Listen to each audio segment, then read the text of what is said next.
Dear self, paulit-ulit ka mang pinaluha ng mga taong minahal mo ng lubusan?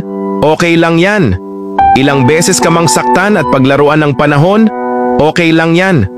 Lokohin ka man ng mga taong sobra mong pinagkatiwalaan, pero palagi mong tandaan na may isang taong yayakap sa'yo at iparamdamdam na mahalaga ka, na kamahal-mahal ka, at higit sa lahat na deserve mo ang protektahan at ingatan.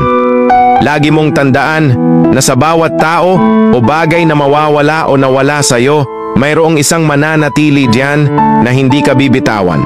Madapa ka man sa takbo ng panahon at masugutan ng paulit-ulit na pagkakataon, okay lang yan.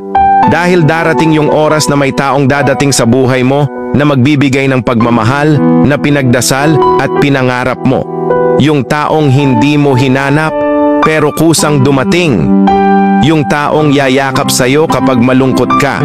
Yung taong pupunasan ang iyong mga luha tuwing umiiyak ka.